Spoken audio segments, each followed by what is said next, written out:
Look at an industrial map of Europe in 2022, and you see a continent hit by an immediate financial shock. Energy costs spiked so fast that for many manufacturers, operating their facilities became unsustainable almost overnight.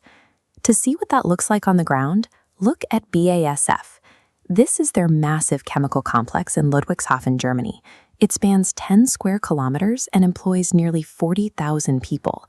In a single year, 2022, that one company absorbed an energy surcharge of 3.2 billion euros. That's an extra 3.2 billion just to keep the lights on and the machines running, on top of their normal energy budget. This data visualization breaks down where that extra 3.2 billion was spent. Notice that 84% of that massive penalty fell exclusively on their European operations. Their sites in the rest of the world were largely insulated. Capital goes where it can survive. The company quickly responded by investing 10 billion euros into a brand new megasite in Zhangjiang, China, where energy costs are a fraction of the European rate. What happened to BASF is the reality for almost every heavy manufacturer on the continent. The math simply stopped working. This map tracks the immediate fallout, documented 2 years later in the Antwerp Declaration.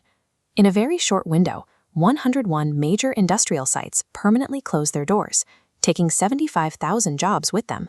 Steelmakers, aluminum smelters, and chemical processors are leaving Europe because the raw material they need most to survive, cheap, abundant energy, is no longer available. The problem is baked deep into the structure of regional power grids. Take Belgium's petrochemical hub in Antwerp, the second largest in the world. It requires a staggering amount of constant power.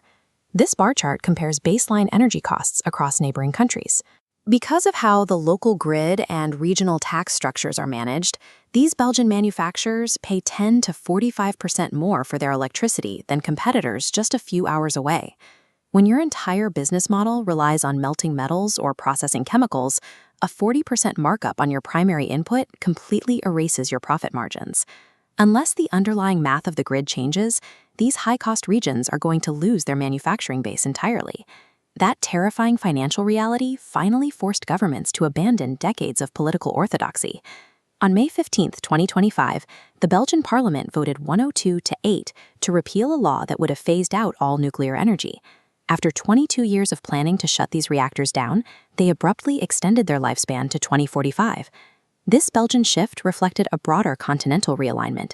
France launched a massive reactor program, Sweden dropped its 100% renewable mandate, and Poland approved its very first plant. The European Atomic Energy Community, Euratom, now projects the continent will need to build and maintain 109 gigawatts of nuclear capacity by 2050. Nuclear provides baseload power, electricity generated continuously, reliably, and independently of the weather. Lawmakers have realized that steady, low-cost power is the only incentive strong enough to keep heavy industry from packing up and leaving. But rewriting the laws and generating new power is only half the battle. Now, Europe has hit a physical wall. You can build all the nuclear plants and wind farms you want, but they are useless if you don't have the copper wire and transformers to move that electricity to the factories that need it. This map highlights a major gridlock. Glowing nodes represent 500 gigawatts of stalled renewable projects, stranded because the physical grid cannot absorb them. Then there's storage. Europe currently has roughly 50 gigawatt hours. By 2030, that baseline must shoot up to 780 gigawatt hours. Bridging that gap requires building high-voltage transmission lines and massive battery arrays at a speed the continent hasn't seen since the post-war reconstruction. Europe has finally woken up to the fact that its industrial survival is on the line.